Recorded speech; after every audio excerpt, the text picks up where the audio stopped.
What about these guys? These guys are good looking. You can take pictures of them. So I think we'll just kind of get this thing kicked off. My name is Geoffrey Moore, and the panel's Digital 2.0. I'd like to set the context, take a couple minutes to set the context for the panel, and then I'm going to engage with some pretty wonderful people. A lot of the technology panels that I've been involved with, both at Davos and elsewhere, people from the tech sector kind of sit up on the dais, and they talk about the latest, greatest, most exciting, hottest thing in the sector. And the goal is always to be, let's expand the awareness of people that aren't in the sector about what's really great going on. That isn't a big need anymore. We're getting a lot of publicity right now for the sector. That's not as big a need, I think, as to establish a common vocabulary and a common understanding of how the tech sector is unfolding in the rest of this decade and what it's going to mean for everyone in this room. And I think there's two things that make this particularly apropos to talk about now. One is, over the last 10 years, when I first got involved in the technology sector, it was a relatively isolated part of the economy. It had very peculiar dynamics, but they tended to stay within tech. And most of the value of tech was captured by tech companies. I mean, the customer base now overwhelmingly is the most important beneficiary of the tech world. And tech is not just tech, it's tech and telco and financial services and now media and advertising and pharma and retail and supply chain and logistics. So it's a much, much broader footprint, and the need for a more broad and common understanding of what's going on so that we can operate effectively together is high. The second thing I'd like to point out is, for most of my life in the tech sector, you could understand a lot about the dynamics of what was going on by just appreciating what Moore's Law was doing. Now, this was the real Moore. This was Gordon Moore. So what would happen is every 5 to 7 years, you'd get a 10 to 100x improvement in the underlying capability of computing. And when you do that, it would obsolete whatever design rules were in place when you designed the last generation of capability. And so you would literally swap out entire infrastructures because it was just so much better. And if we think about the positive dynamic between Microsoft and Intel through the PC industry, but also the mini computers, the workstations, the CAD software, all this kind of stuff. About 6 or 7 or 8 years ago, Moore's Law didn't stop applying. It still applies today, but it stopped explaining as much. And particularly since the year 2000, a lot is happening in tech, and Moore's Law just doesn't seem to be as central. So my goal today is to help us deepen our understanding. Well, if it's not Moore's Law, then what are we supposed to focus on to understand what's happening? And I've got sort of a Davos dream team to help me out. Obviously, Bill and John need no introduction. They've helped this forum understand the tech sector for the better part of the last decade. Eric Schmidt on my immediate left might be a newer face. I don't think we could ever suggest his company's been under-publicized, so I think you probably know Google. But the true new face here at the end is Niklas Zennström, who is the CEO and co-founder of Skype Technologies, which is an internet telephony capability that has sort of set the world on fire and was recently acquired by eBay for a price somewhere between $2.5 and $4 billion, depending on how well Niklas and his colleagues do over the next few years. So it's a wonderful group of people to address. And I'm going to start with Bill, and I'm going to start with what I think is the key question to get us down this path. So Bill, and I'm going to ask this question, by the way, to each of my panelists. There are so many trend lines to follow in the IT sector. What, in your view, is the single most important trend in the sector today, and what are you doing to align Microsoft with that trend? Well, certainly, I think the easiest way to understand the new developments is to think of computing power and storage as almost free, and say to yourself, what are the limiting factors that are left? Ease of management, ease of development, ease of a user working with multiple devices. And then take this idea of digitization and map it against all the activities that we'd like to change. 10 years ago, people would have known that digitization was going to change email and photos. They might not have said it was going to change TV and create the idea of personalized TV, because that's just an emerging thing. We would have said it was going to change reading. We haven't done that yet with tablets and annotation, note-taking, things like that. But with the right device form factor with the magic of hardware that's coming along, that quest, that scenario, and all of those will get solved. Eventually, you move from isolated scenarios around things like photos and music and video to broader scenarios about all your memories of your kids growing up and how you access and navigate those. Communication is one where you move from just thinking of voice being cheap to thinking of collaboration, notification, working together in a very different way. Taking what happened on the desktop with, you could say, individual productivity and revolutionizing group productivity. Group productivity has been characterized largely by some higher price, lower volume products. There's no sort of standard thing like Office is on the desktop, and that's about to change. So broadly, it's taking all those activities at work, digital work style, at home, digital lifestyle, and thinking through how infinite hardware ability with a little bit of software actually can do those things, and then applying the test of, is it simple enough? Is it packaged up in a way that people can understand it? Has that caused you, as this has come into prominence over the last few years, has it caused you to rethink the way you're aligning Microsoft or organizing Microsoft going forward? Not really. You know, when we wrote down the Microsoft research agenda, when we first got to be a big enough company, which is now 16 years ago, to really invest in research that we now do in, you know, wherever there's 1 billion people, we have a research center. The kinds of things we wrote down in terms of speech recognition, visual recognition, security, automated management, so you don't need the IT personnel, model-based programming, so you don't write as many lines of code. I'd say that those dreams are still there. There's a few, like the reading dream, that haven't happened. The TV dream took longer than we expected. Some happened, you know, without our help. The music thing happened, and so we'll have to contribute to phase 2. You guys have been pretty good at you've been pretty good at catching up. You're not too bad at that. Yeah, we prefer, you know, with the original PC or productivity or things like that, to not catch up. But when it's necessary, it's a good skill to have. No, it's true. I mean, it is probably the core skill. I'm going to come back to Bill, but I kind of want to just sort of start getting the landscape continue to lay. So I'm going to turn over to John now. So John, again, the question is, you know, looking at the tech sector, all these trends, what's the trend that you think is the most important one to track to, and how are you aligning Cisco with that trend? I think catching market transitions and then understanding how to apply technology to them is key to each of our success or lack of it. I think the most basic market transition going on today is moving from transactions, a single Google search or a single order entry, et cetera, to an interactions, whether it's the retail clerk helping the person on the floor, no longer he's checking you out, et cetera. And what enables this is actually Moore's Law continuation. A lot of the basic principles in high tech never go away. Moore's Law allowed the performance, as Geoffrey said, to double every 18 months, 10 factor in 5 years. And Moore's Law is alive and healthy, not only where Bill said in processors and storage, but I would argue that the microprocessor drove Moore's Law for the first 35 years. I'd say it's networked IT that will drive it for the next 35. So you can anticipate things coming down in price at tremendous pace.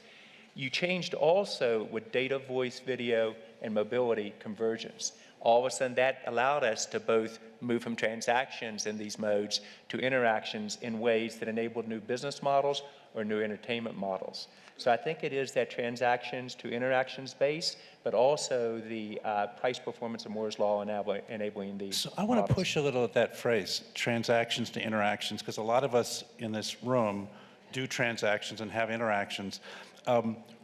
What do you think the impact of that is, and how, if you were leading a technology-enabled business, what should I be thinking about as I'm thinking about this transition? Well, if you're a company that is looking for productivity, it allows what we said 7 or 8 years ago when most people wouldn't buy into it, that productivity shouldn't grow at 1 or 2% per year, but 3 to 5% per year as a country and 5 to 10 as a company. If you're going to interact with your customers differently, that gives you huge competitive advantage, productivity, and differentiation.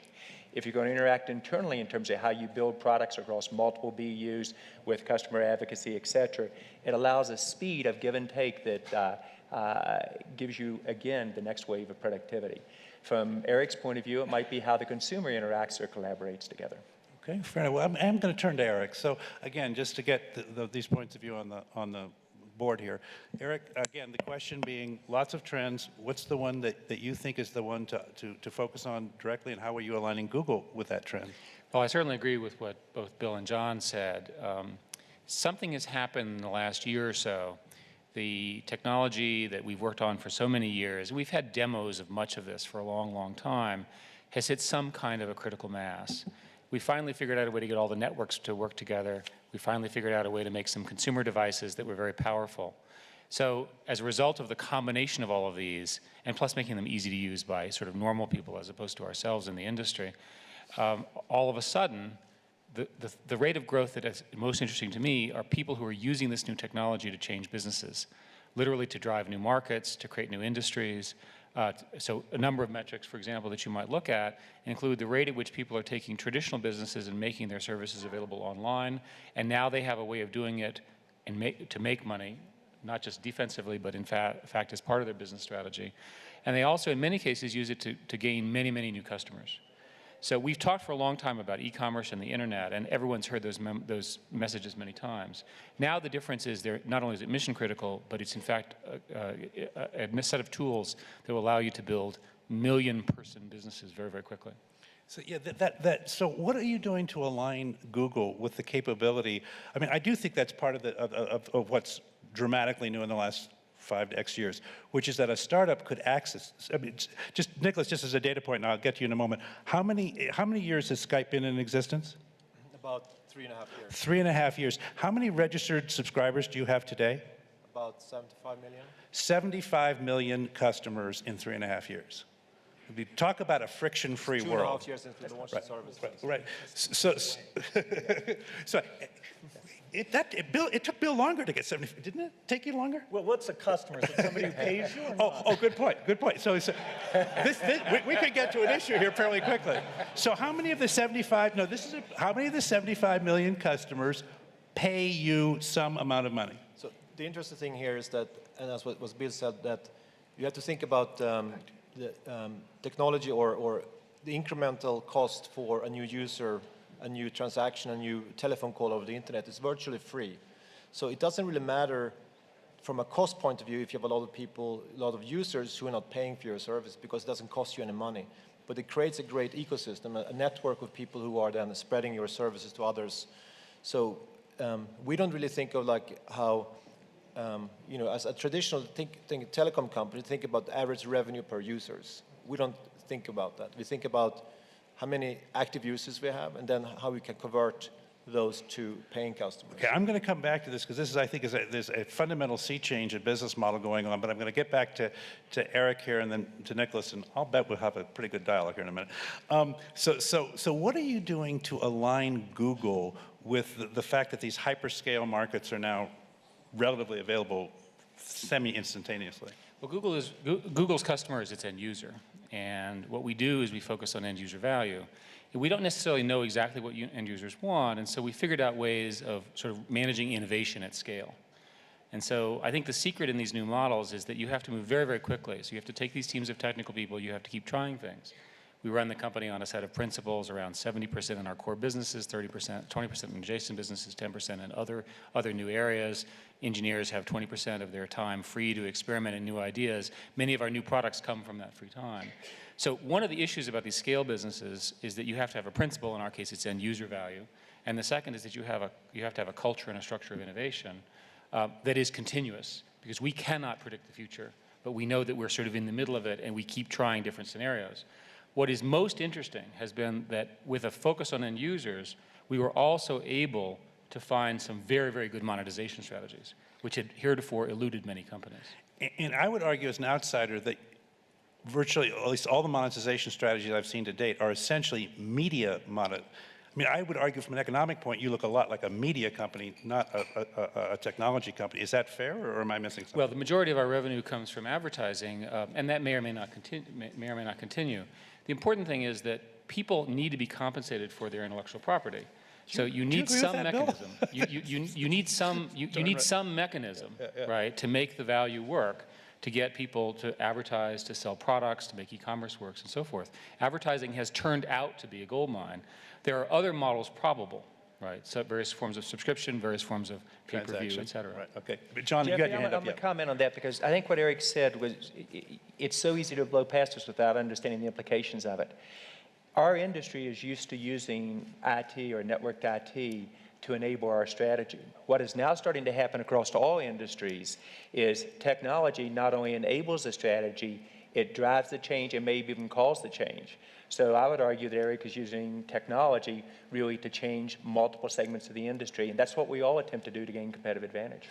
Yeah, I mean, from a marketing guy's point of view, just the customer acquisition, and I want to come back to Bill's point about what do you mean by a customer, but at least the participants, the participants' interaction is this extraordinary thing. So I will turn to Niklas now. So Niklas, if you're looking at this issue of trend, what do you think is the #1 trend in this sector, and how are you working to align Skype or now Skype plus eBay with that trend? So I guess one of the things that I see is a big thing is that, you know, this is a word that we've always been using for a long time, but ubiquity, that the internet is starting now to finally become this one global ubiquity network, and it's becoming mobile as well with, you know, emergence of more and more Wi-Fi access points, the mobile network starting to have broadband or at least limited broadband internet access. And there's so many people now connected to the internet. At the same time, there are so many technologies, as Eric said, we actually got the networks to work together, and the technology is working, and it becomes very easy for different technologies to hook in together without having to big integration projects. It's just different technology companies have different APIs, and developers are very easy to use to integrate these technologies. And this enables small companies anywhere in the world to make very big impacts because they don't need to create everything themselves. They don't need to create all the infrastructure, the technologies behind, because it's already available to tap into. So you can have a small company focus on one single problem, and if they solve that and take advantage of underlying technologies, if that is different web technologies or whatsoever, they can with very, very little resources make a very significant impact. And they don't need to understand how these other technologies work. They can just focus on their own thing. And that means that you will have small startups that have very, very big impacts. And once they get it right, those services will just spread like wildfire over the internet. And we talked about customer acquisition cost, and virtually zero customer acquisition cost. And I think Skype was a good example of that because we've been growing very, very fast. We solved one problem, and we didn't have to care about how the Cisco routers worked or how the operating systems work. We could only focus on solving how people can connect and make a voice call. So Niklas, as you're looking, and I want to get to your business model because I think it's an interesting part of this whole change thing. You have 75 million registered users. You get paid, I think, primarily when somebody makes a call off of the net onto a wireline or a paid subscriber. What percentage of the 75 million are doing that? So that's a single-digit percentage. Okay. But your argument would be, you know, if I get X percent where X is less than 10, that may be an acceptable business model. That's great. It's actually very similar to what Google has, because how many of the searches results in revenues? And I guess that the number of searches pages where someone clicks on an AdWord is also single digit. So it's actually quite similar, where most of the transactions or interactions, whatever you call it, are not revenue generating. But that's fine because the underlying marginal cost is virtually zero. Well, somebody is bearing that cost, which may get to well, Bill, you've articulated a point of view on this. Do you want to speak to these business models, or how do you see them impacting the sector going forward, or the folks in the audience? Well, I think that it's a very valuable business model. I do think inside a company you've got to have good terminology about users versus customers. You know, in that 3.5 years, we added 200 million Hotmail customers, 200 million Messenger customers. If you use that word, we say users. Okay, all right. Well, I think it's important to do users as well. Okay, I think we should use users versus customers. Okay. When they start paying us, that's a subset, and so it's neat. You can have some people who are about driving up the number of users, and then other people who think, okay, what can we, to the degree that's an asset, how can we convert those people over? And I do think that's absolutely an important model, because scale is important, and having a free offering at the base allows people to get in, to get used to your product. And you're seeing it with virtually every product nowadays. You see it with databases. We have a free database, and then if you want the fancy one, you pay a little bit more. And we've seen this with media players and browsers and a lot of the elements of the system, because people want a user base basically of 300-400 million.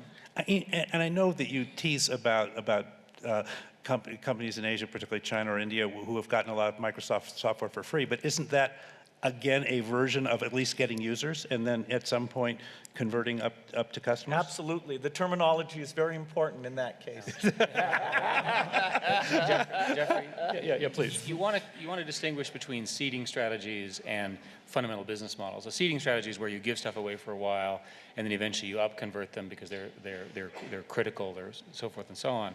The internet allows for models where the majority of the use is in fact free or subsidized by others in some interesting way, and the specialized use, even on small percentages, is so large that it produces enough money to subsidize, if you will, the overall operation. And in that sense, these businesses build up a lot of goodwill. One of the ways in which you can create great brands, right, is by doing that. And in fact, many people are now funding companies without a particularly clear business model, but with a goal of getting a very large number of users very quickly. And in many ways, this is... Wouldn't you argue that that's what Google did originally? Well, Google set out to solve the search problem and discovered the advertising model a couple of iterations around, and it has worked out very well, of course. In the coming years, there will be more companies that will figure out a way to get a piece of people's attention. And in this next generation of people living online, we're all fighting about end-user time, right? How are people going to spend their time? They're going to have software that runs on all the platforms. Everything's going to work together. They want everything now, and they want it with a brand and a service and so forth. And that's why the focus on end users is so important. Do you think that, would you apply John's notion of transaction to interaction as a place that you would be taking the Google customer base over the next, several years? I mean, if I think of search right now, I do think of it as a transaction more than as an interaction. But are more of the experiences going forward going to be more? I think they all become more integrated, and one of the tricks here is to make the whole user adoption, advertiser buy cycle quicker, which all the companies are doing, and we're certainly trying to help there. The thing that's interesting is that people are not failing to buy things. They're just using a different mechanism. And we in the industry spent many, many years talking about this, but our systems were very, very hard to use. So the key idea here is to make it one click, the sort of the Amazon model, if you will, of a single click buyout, which they pioneered. And I would argue now that is available, one click is available to all businesses, not just to a specialized few. So John, let me ask you something, because implicit in this model is a somewhat subsidized international network. And the folks that actually put that cable in the ground and try to make money from that, the wireline carriers and the other extended carriers are beginning to make noises, as they often do, by saying, hey, wait a minute, this is our, you're using my railroads for your cars and you're not paying me anything. You interact a lot with that sector at Cisco. Where do you think that's going to go? Is that going to continue to just be a grumble, or do you think that that's going to result in some change in the model going forward? Well, I personally believe, going back to the Moore's Law comments and also just thinking about how quickly the scale is going to occur, that bandwidth will be relatively free. So pure transport will have commodity-like behavior, not only voice, but also data and video. And I would think of the audience maybe in two groups. I would think of business customers and consumers. The behavior is a little bit different on those. The biggest issue I face with business customers on technology is talk about how you're going to combine this technology, layers 1 through 7 in the OSI stack, and then how do you change your business model? So I spend as much time with our customers now talking about business model enablement and how technology is going to drive their strategy in the future, or actually determine their strategy, as I do on the technology side. So I want to follow up with that. So as you consult as a trusted advisor to some of the businesses about business model enablement, what are the business model changes that you're beginning to see? I mean, can you give us some examples of clients, of whether it's of Cisco or anyone in the networking industry that are making business model changes that we can use as a frame of reference for this idea? Well, one that's very easy identifiable, and then I'll use an example of how it changes an industry in a different category, is how you view the media. how you would view the media originally in a printed magazine type approach or daily periodical, then you view it over the internet, now you view it as blogging. Those transitions and all the implications with it have tremendous implications about who wins and where the profit goes. Just a week ago, we did a demonstration with Bob Nardelli from Home Depot. And he talked about where he saw the retail industry going in terms of how he had used technology, everything from your home to how he applied his resources to how he identified you in the store to RFID capability. And he basically said, here's how I use technology to not only enable every element of my business strategy, technology changes actually determine my business strategy. So it's the ability to take these techie terms, if you will, and really be able to put it into practical business implication. Same thing is true in healthcare, same thing is true in education, and in a different way, same thing is true with the consumer. And in all of those, I mean, healthcare and education in particular, and customer service, they're highly back to your thing about interaction, rather than transaction. I mean, the transaction was the ATM machine, it was the airline ticket, but these are, I mean, I assume Bob's thinking about interactions, not just transactions. Correct, but if what you're seeing, let's use healthcare as an example, is that the future of a country and their ability to implement healthcare changes or other productivity issues are based on education, based upon their infrastructure build-out. It used to be highways, which, by the way, the country would usually pay for over time, right, and then allow everybody to get the benefits of it. Today, it's broadband implementation, both fixed and wireless. It is creating an environment of innovation, and it's supporting government to enable that. And so if you think about healthcare in terms of that, it requires all four of those working effectively together. So Bill, in terms of this notion of bandwidth becomes free, because when I started in computing, the network was always kind of the very shallow pipe, and it was always trade-offs between, you know, the computer and the CPU and the I/O. But as bandwidth becomes free, how does that change the value proposition of Microsoft or the playing field for you in terms of either opportunity or threat? No, oh, I'm sorry. Geoffrey, I think it's important when you talk about something commoditized or becoming free. Transport has commodity-like behaviors and will become free. The services that you deliver on that for the service providers or for us in this room will not be. We'll learn how to charge for those as we go through it. Sorry to interrupt, Bill. No, so it's great. But yeah. Well, last mile transport is not going to become free.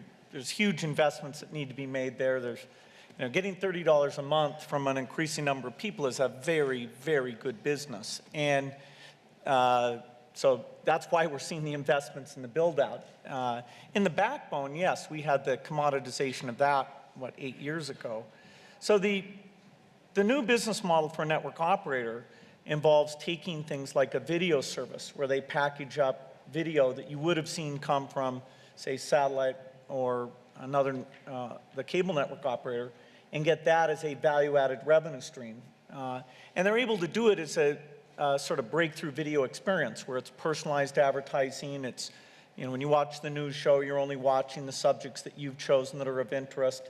Sports, game shows are very different because you have this individual video feed that's going to that user. And so it's a leapfrog ahead of all the existing video models, and yet the network operator is the one who knows how to provision and get that to critical mass in their territory. And how are you aligning, how is Microsoft, or does Microsoft intend to participate in that particular business model, and if so, how?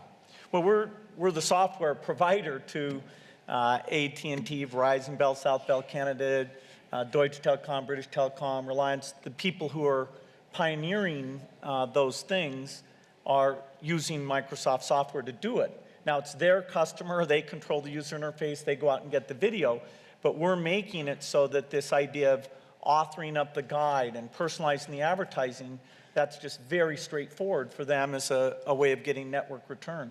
Okay.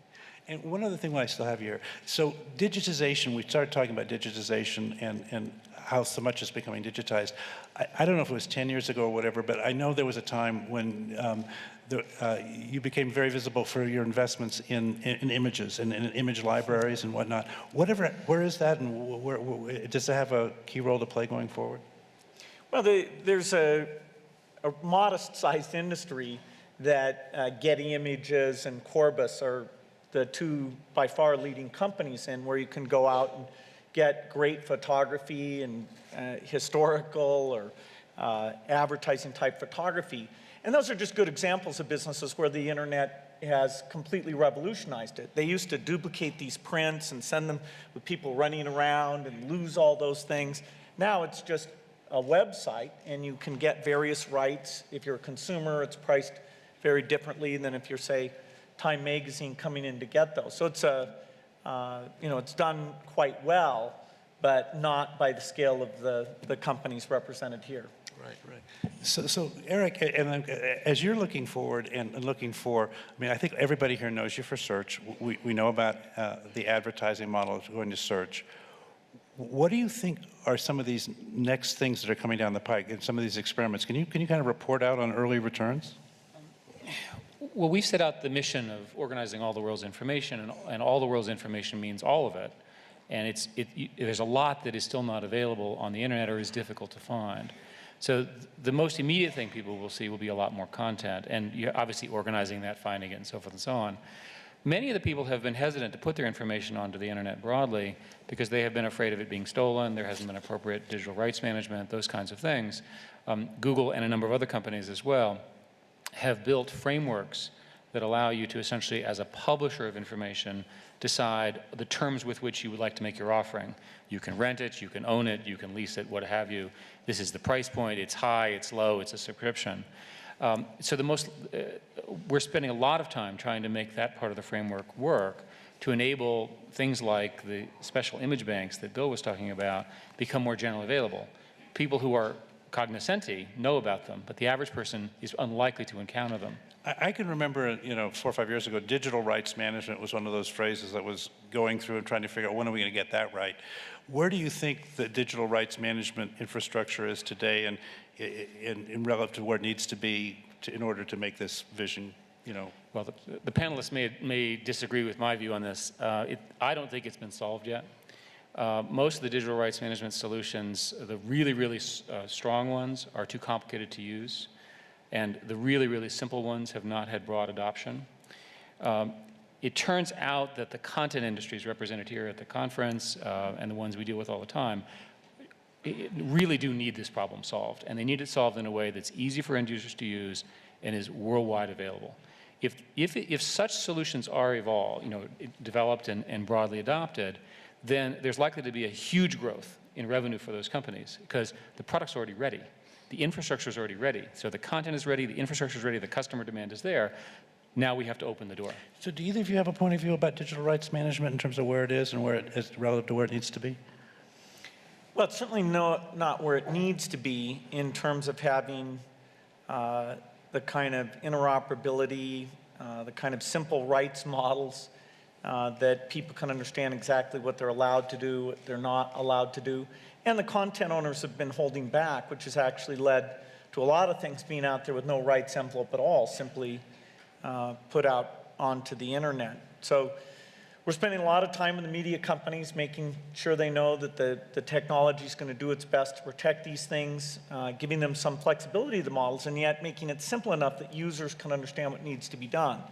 The DRM problem's not in good shape until every video show and song that you want is easily available on all your devices. And you buy it once, and it shows up on those devices. And you understand, can you lend it to somebody? Can you use it on another device without paying extra for that? And we are not there. We're putting a ton of time into that problem, so I'd hope for some progress over the next few years. Music is further along, but even there, some of the tough issues about usage models are not solved. Fair enough. And does Cisco have a role to play in this, John?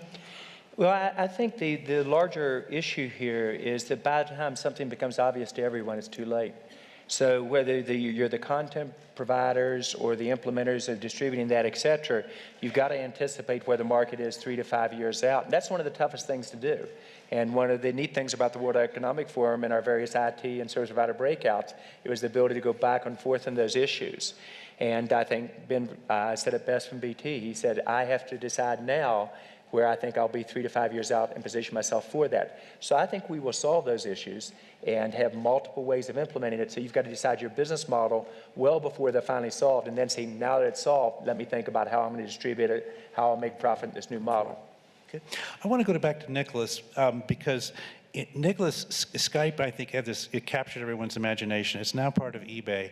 So if there ever was kind of an image of the convergence of communications and transactions, computing transactions and communications, boy, that sounds like it. What is the vision at eBay for the role that a Skype-enabled eBay would play in the world, or how would that be a different world?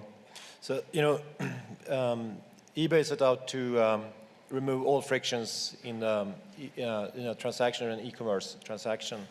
And the web was, of course, a perfect place for this, and enable people to get together and form a community. And all the transactions are on the eBay model happening on the web.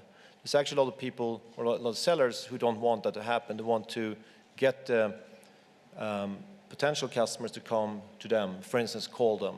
So one thing that we're working on now is to make it possible for buyers and sellers to talk to each other, because that's by talking to each other can easily deal with things, complex products, but also to drive potential customers to the sales departments of sellers, and also again with a voice call, so that you're calling. You're looking for products on eBay or one of the eBay sites, or others for that matters, and you then you make a call from the web to that. And how far along are you in the deployment of that idea? Well, it's kind of it's happening now. And so if I went onto eBay today, I could Skype somebody, or yeah, you can do that in some of the smaller marketplaces on eBay. It's already been trying out. So you're in small markets, and you're going to roll it out globally. Is that? That's the objective. But right now we're trying it out in some smaller places. Now, as this vision goes forward, what's on the roadmap for Skype? So you started with a technology you were telling me this morning. Actually, like many internet-enabled businesses, the business that Niklas founded is not the business that he actually got into.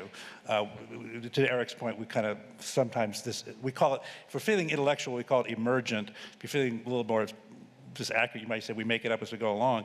But you started in a file transport kind of technology. So, is that right? Yeah. So I mean, the vision we had was that a distributed, self-organizing peer-to-peer network would be the most efficient way to transfer data between end users, because as we got more and more broadband connections, the whole client-server model would be expensive and difficult to scale. So we thought that was a vision of a disruptive technology that could enable different business models. We had no clue what the business model would be, but we had very strong feeling about this powerful technology. So we tried out several different business models. Then all of a sudden we realized that actually this would solve a lot of the problems with voice over the internet. And so going forward now, so we say, okay, we're there.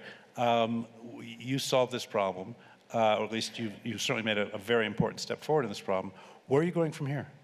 So I think that there's a long way to go, because the vision that we have is that everyone can talk for free, but it's not about just talking to each other, because I think that's a common mistake that one do is like, you don't want to invent new technology just to replace something else. You need to make it better for the consumer, make it easier. And so I think the one thing that we're looking at very much is to look at conversations.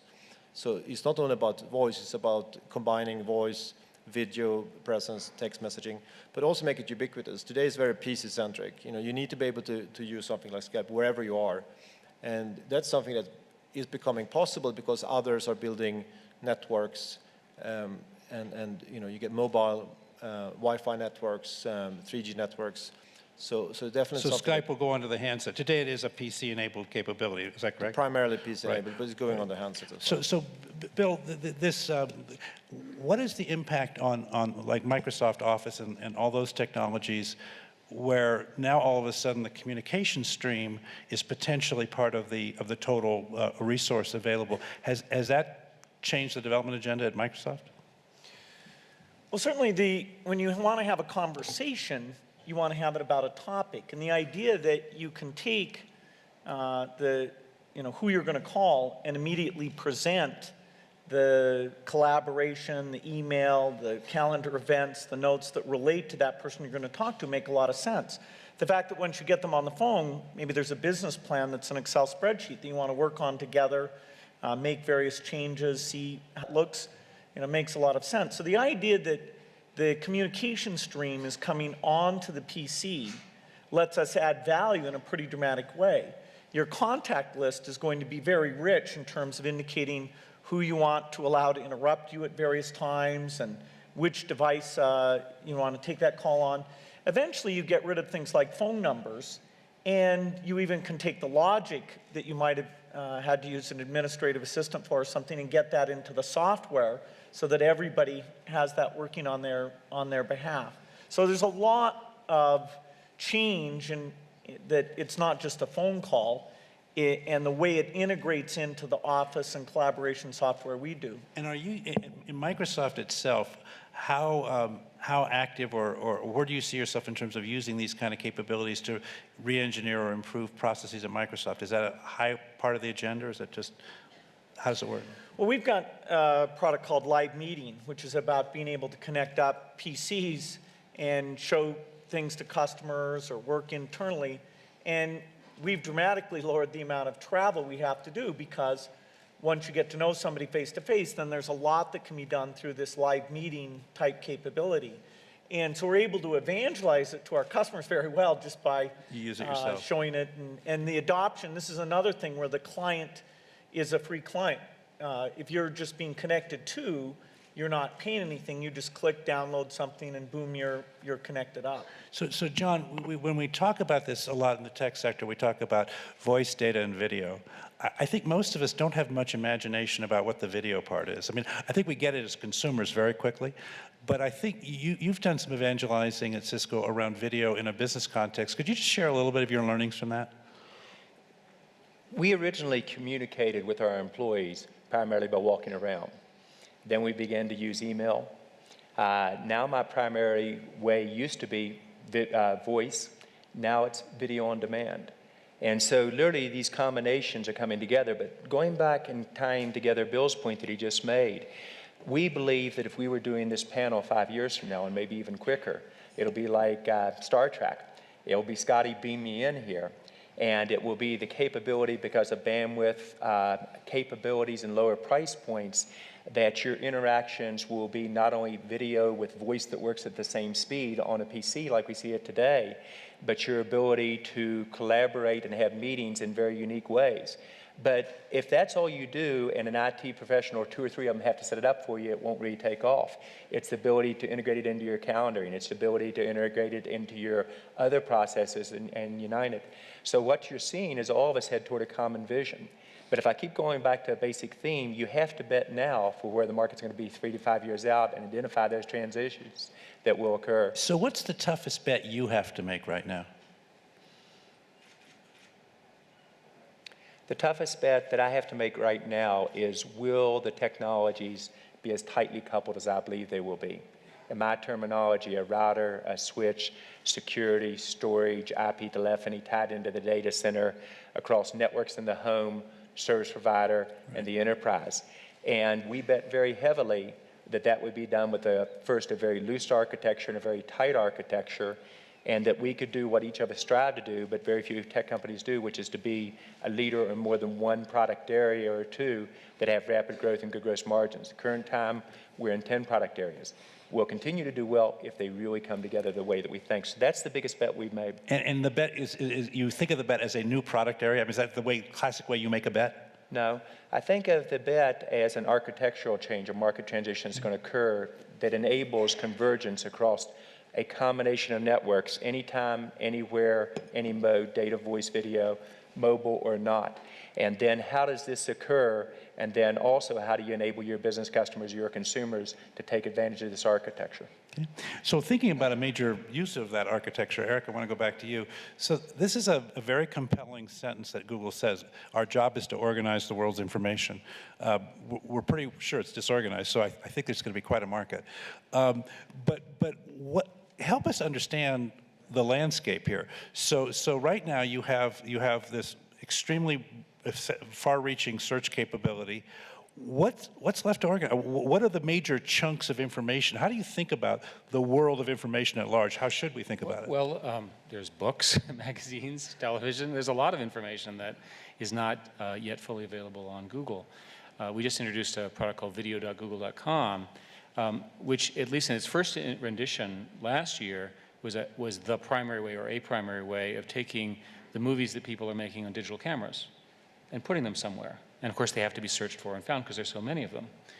If you then extend that to things which people will purchase, you have the same metaphor, right? So it's a search metaphor. And so in Google, which is essentially a search company, searching through all that information is how we differentiate ourselves.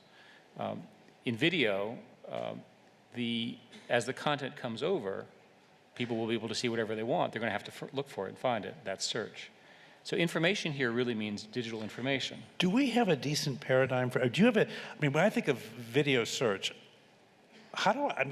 what's my search argument other than the title of the video or something like that? I mean, how are you doing with visual search arguments, I guess is what you'd call them, or, you know, well, how does that work? It's easy to start because most people know the name of the show that they watch. Okay. Although there may be some exceptions. Or a home movie might not have a name.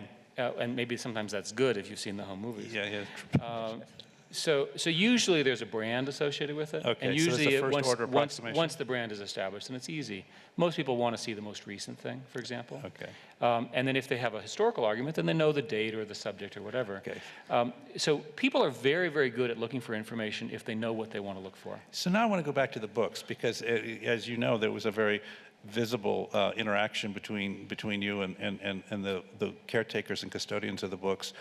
And there was a kind of a, we'd like to organize all the books in the world, and there was a sort of a pushback against that. So kind of describe both sides of that pushback and kind of where it is and where you think it might evolve to over the next few years. Well, one of the rules here is that you have to represent the rights of copyright holders. And because these people worked very hard and they need to be appropriately compensated. In the case of our library activities, we are in the process of making transient copies to build an index to the books. We do not, in fact, show the book. It's not possible to even print out a page of the book. And what we hope will happen is that over time, authors and publishers will discover that it's much more interesting from a business to have people actually purchasing books that they see references to, rather than having them occasionally go to the libraries, which are less and less the way in which they get information. So it's bringing that technology to it. In parallel with all of those publishers, we have business relationships where we actually will show 1 or 2 or 3 pages of the book, and then there's a click to buy from any of the online stores. That business is very strong. So what's interesting is that if you don't really know what you're looking for, and you're interested in a subject or whatever, there needs to be a certain amount of leeway in navigating to find what book has that information. If you know the book, or if you're told where the book is, then it's very easy now to buy them. The same metaphor, books are easy, can be applied to virtually any kind of content. So as we're doing this, I'm going to ask one more question around public policy, and then I'm going to throw it open to the audience so that you can have a chance to have the pleasure that I've been having for the last 45 minutes, which is asking questions to some of the brightest people in the sector. If the question I want to pose to the panel, and John, I'm going to start with you and kind of just work straight down, is in the midst of all this, I think, very optimistic language around what technology-enabled businesses can do for the world, what do you think is the most important public policy issue to get right in order for us to get the maximum benefit from this opportunity? I'd come at it maybe a little bit different way than you're going to expect, Geoffrey. To me, if you believe that the future of countries or companies depend upon the combination of education, how effective is the infrastructure build out, innovation, and supportive government, which I do believe, I think the most important public policy issue is for government leaders, whether they're regulators, leaders of the countries, or leaders of the defense or security or whatever segment that they have, is to really gain an understanding of what technology can do for them. And then they make the right decisions on regulation, or they make the right decisions about how to interface with the citizen, the right decision about education, or the right decision about security, et cetera.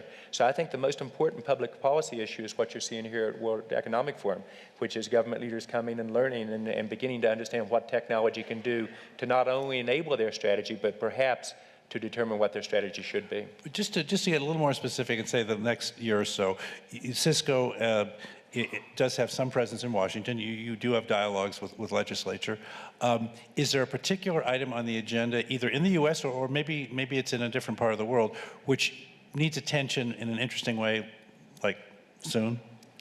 I think all of us share on this panel a common focus on education. I'm a believer our education system in the U.S. is broken, K through 12. It needs radical reform. Together at World Economic Forum, we did the Jordan Education Initiative with 17 companies working toward that, transformed not only Jordan's education, but created an opportunity for jobs, venture capital. They've got an economy that's now growing at 7% per year. King Abdullah and Queen Rania would probably say this group played a major role in it. The policy issue in the U.S. is we need a radical change, and what we did was, rather than try to go through Washington when a terrible event happened with Katrina, we partnered and went with the Mississippi Education Initiative to where literally with the governor, with the superintendent of schools, 7 school districts, 50,000 students, we're going to attempt to allow the U.S. education system not only be built back in Mississippi where it was destroyed, but to build one for the future. So we literally are going to develop curriculum. We're going to wire the communities so that there is no digital divide within the area. We'll make the teachers the implementer of this plan. We will reward $500,000 grants to be able to develop the curriculum within it and work toward a common goal to change education. So I think education is the most important public policy issue. And that's certainly a resource to the technology community. The way you were describing it, it sounded like the Cisco's particular expertise at networking was a useful tactic, but that this was more of a social responsibility interaction than necessarily a policy for technology-enabled business. Is that fair? I think it's not that easy to break apart, but the concept's fair. Okay. Well, Bill, how about yourself? What do you think is the single most important? I mean, all of this, this is a very public policy accessible. I mean, a lot of public policy decision gets influenced by the folks in the room. What's the most important issue to focus on, and what do we need to get right? For the technology sector? Yeah, I really do want to do it for the technology sector. Okay. I do. Well, that helps. I'd certainly agree with John. Education would be right at the top of the list. If you take the locations where innovative companies have sprung up all over the world, it's definitely where the great educational centers are. That's where the thinking is going on, and every country will compete to do that well, and there's certainly a need for renewal in this country to drive that to big levels, and that's something that I've gotten involved with a great deal through the foundation I have. I'd say you want to couple it with continuing to emphasize research funding, science programs, engineering as being attractive. And some countries have big fall-offs in those numbers, and some have big increases. And so that could lead to disparate results. There's a few things about free trade, letting the country bring very smart people in, not having visa restrictions against that. There's intellectual property issues in some countries. So I'd say all of those come up. If the free trade system broke down, that would be bad for all business, and technology, I think, would suffer in particular. So we've got action items across, I'd say, each of those 4 things. You mentioned this morning, too, for those of us who got up at 7 o'clock in the morning, Tom Friedman and Bill Gates held one of the great conversations. But one of the things that was coming out of that was, and it's noted frequently at Davos, the number of science and engineering, graduates in the U.S., and it's not just U.S., it's U.S. and Europe, is going down as the ones in Asia are coming up. And we say that all the time. Do you have any understanding of why in say, the U.S., because that's where your home base is, why isn't there more interest in what obviously interests you and interests a lot of people? What's going on? Well, there's a lot of studies that we've funded and work with other people on this, but I'd still say it's basically mysterious, because if you say to kids, hey, what's cool, they'll say, iPods or Google search or Xbox or their phone. They know, they don't say it's wheat trading or stock brokerage or bread manufacturer. I want to grow up and be a benefits consultant. They know that the kind of neat changing thing, whether it's education, healthcare, or just gadgets for them to do fun things, is coming out through software enablement, and that software's on this verge of all the breakthroughs that have been discussed for the last 20 or 30 years, the speech recognition, visual recognition, the ability to software enable everything. And so when you say, hey, this is the coolest time, we actually pay pretty good salaries, and you get to work with other smart people, you'd think that would be attractive. There's certainly some mistakes made in the curriculum that makes it kind of daunting particularly unattractive for women.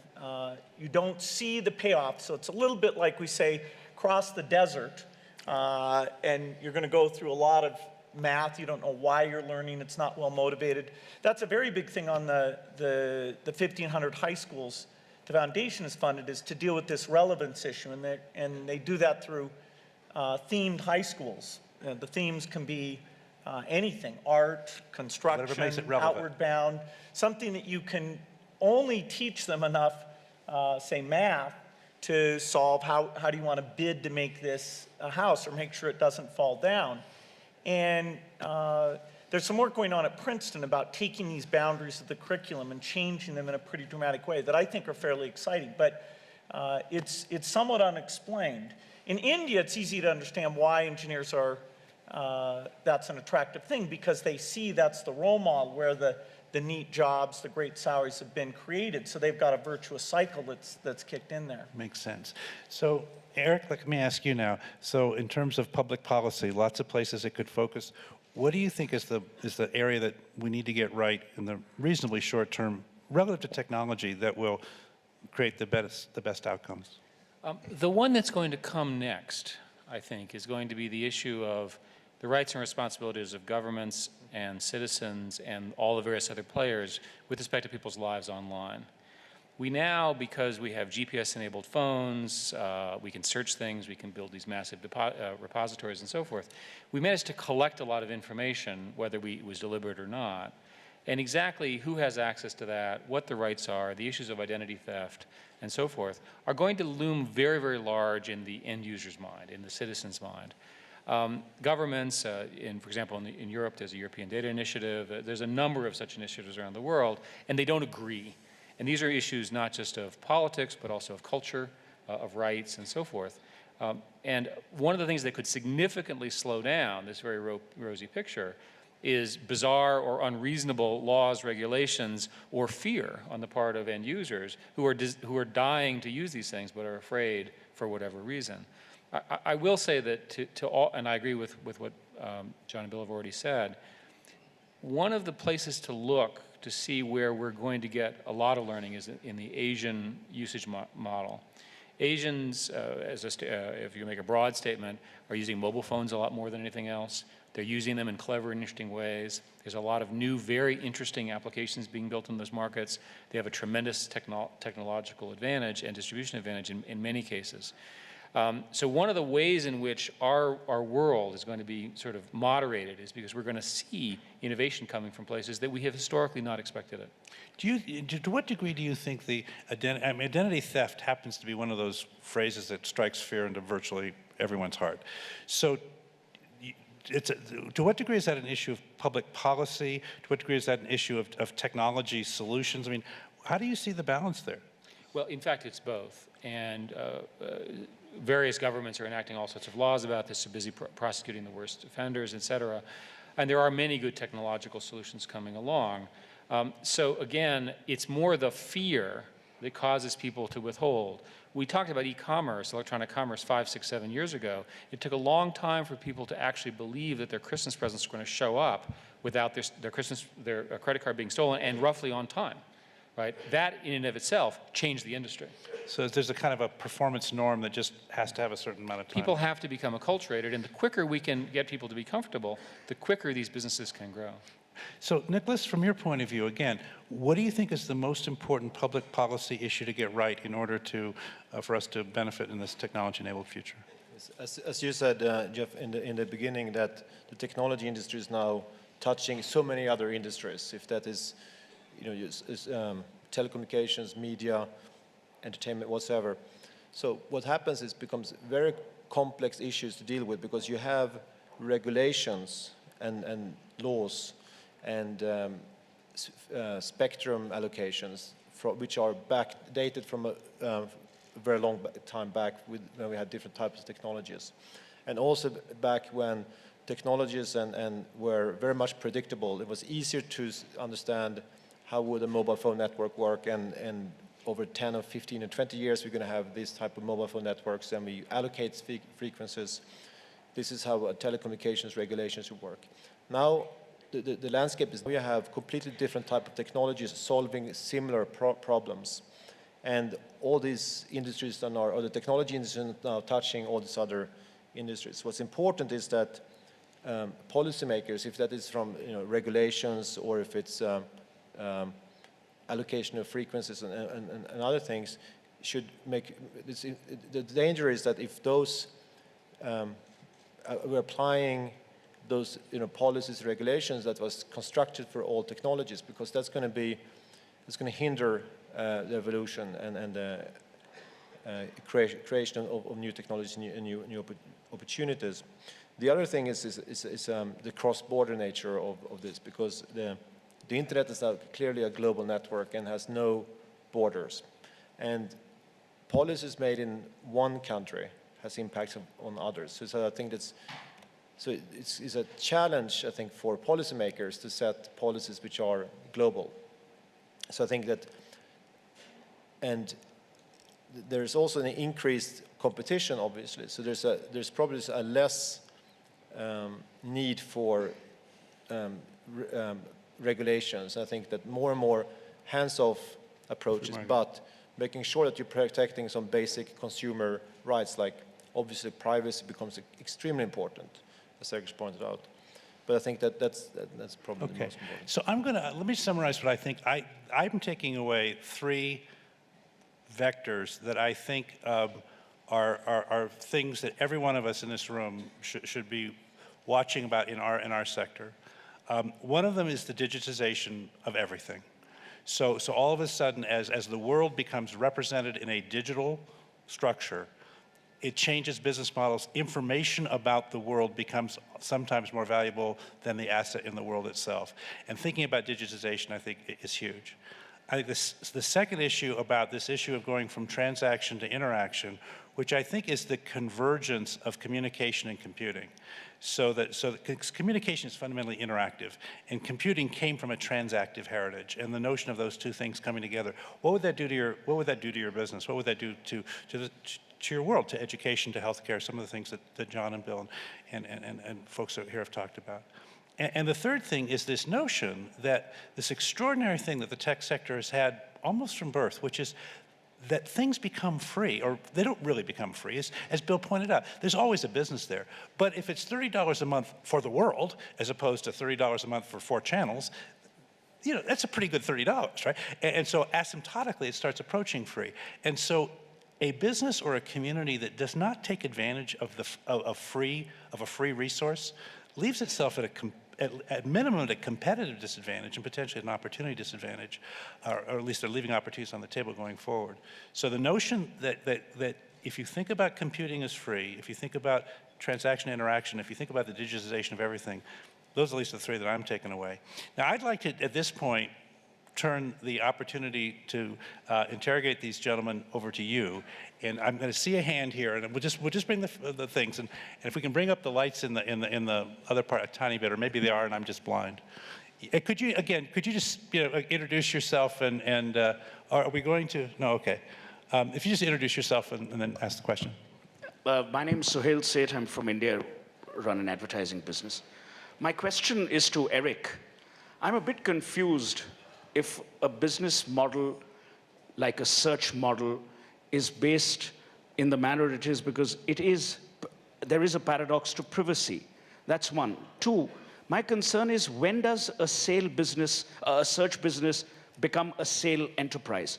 There are going to be occasions when people are going to use the search engine as the driver to then perhaps complete a sale. Okay, and there's a paradox there as well. So if you could comment on that. We have resolved that very clearly by our own policy, where the advertising results are ranked by advertiser relationships, an auction process, et cetera, and the core results of Google are not influenced by the relationships we have with advertisers. This editorial separation has allowed us to build the advertising relationships and make them more powerful, easier to conclude, quicker, and so forth and so on, but maintain and in fact show that our results are unbiased. And this is a pretty classic media model of editorial, and advertising. Not unlike the traditional models. Okay. All right. Yes, a question back here.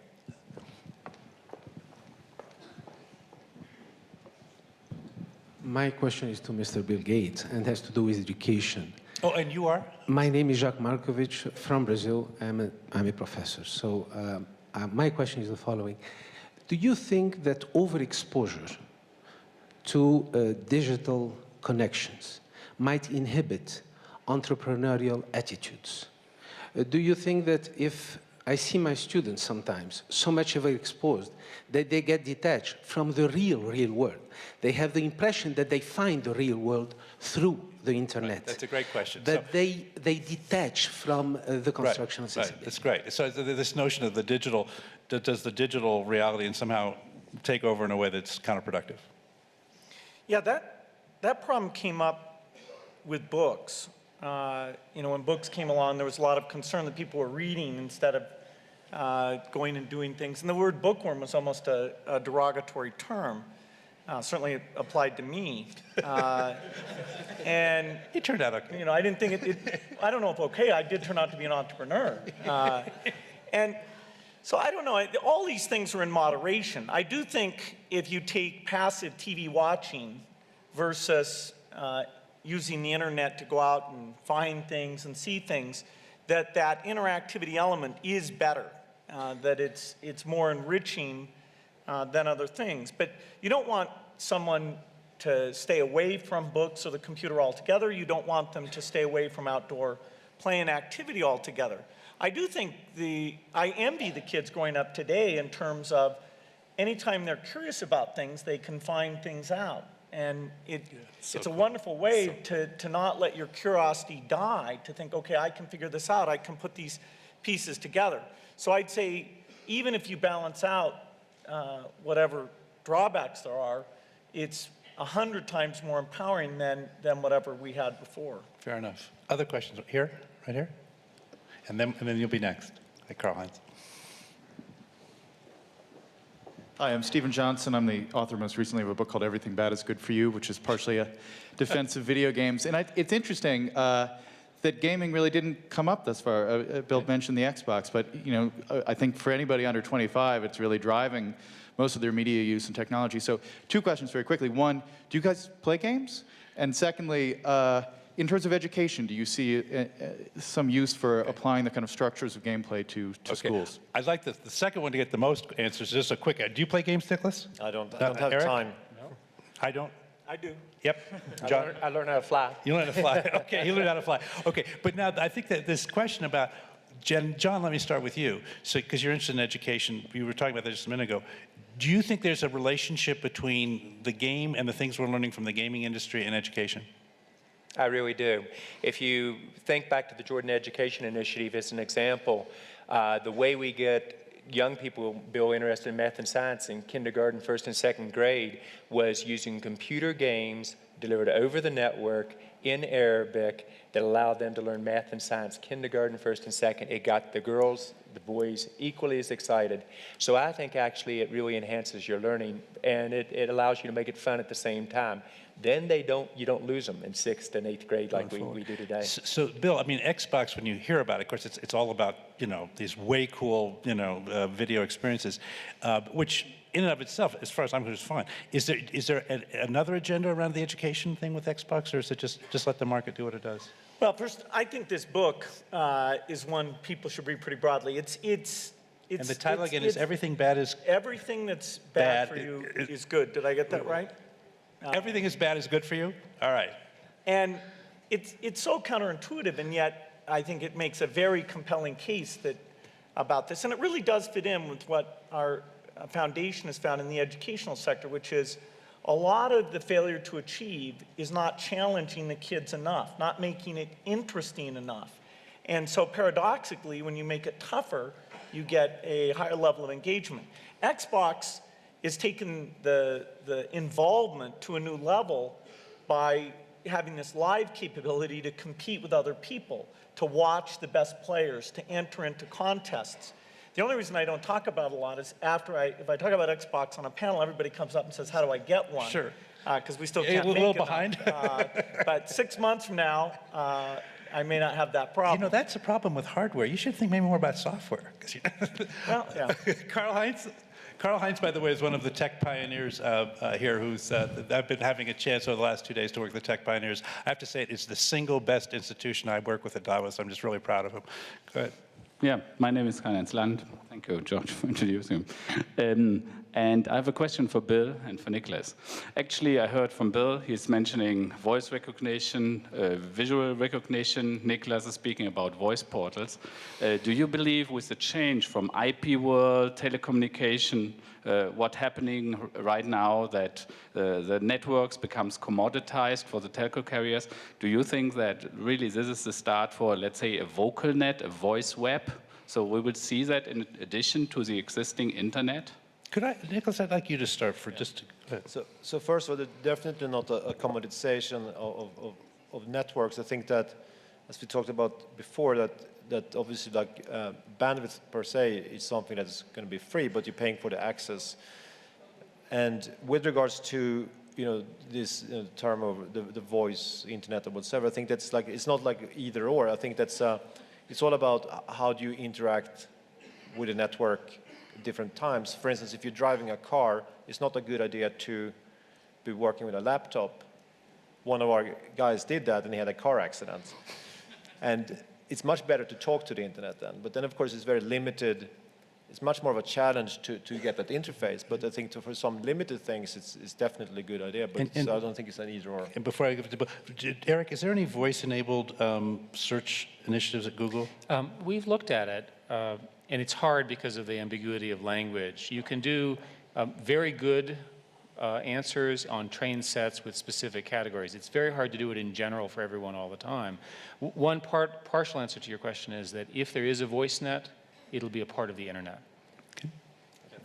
Yeah, I agree with all those comments. Voice is a form of input that you'll mix together. And so, the unified inbox where your voicemail, your email comes in there together. The ability to do the recognition, that's a key element because you want to be able to see it up on the screen. And so there's just a lot of work going into that and constant progress that's actually bringing it into the mainstream. By knowing the context, by doing automatic user training, I do think that will be a very mainstream thing, but not as a separate mode of interaction. Okay. Another question right here.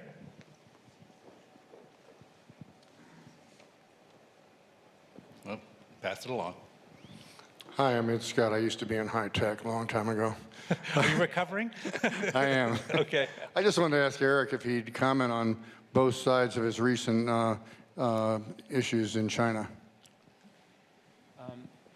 We take our mission for all the world very seriously, and China has 1/5 of the world's population. In looking at the legal structure and the restrictions that are placed on media companies, and we fall in that category under Chinese law, we concluded that although we weren't wild about the restrictions, it was even worse to not try to serve those users at all. There's so many of them, and they have so many interesting things going on. And so we made a deliberate decision to make sure we comply with local law. It's not an option for companies anywhere to violently disobey the laws of the countries that they operate in. So our only other choice was to not enable at all. And we felt that it was a much greater sort of bad thing not to at least attempt to help participate in the amazing things going on in China. And Eric, Google's famous for this sort of credo around do no evil. So did that come up in your discussions? Yes, we actually did an evil scale, and we decided that not serving at all was worse evil. I'm serious.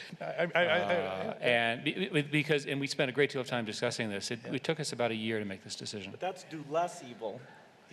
Do you agree with that, by the way? I mean, I actually would agree with what Bill said. You're choosing a lesser evil, right?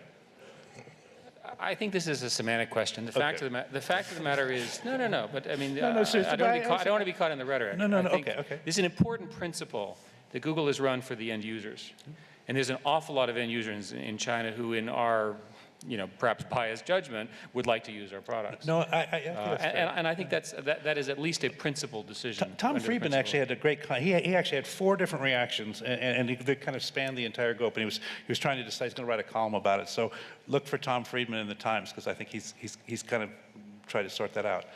We're coming to the end. If there's, I think what I'm going to do is just take this opportunity to thank my panelists and thank all of you. Thank you very much, gentlemen. This was a great hour and a quarter. Thank you.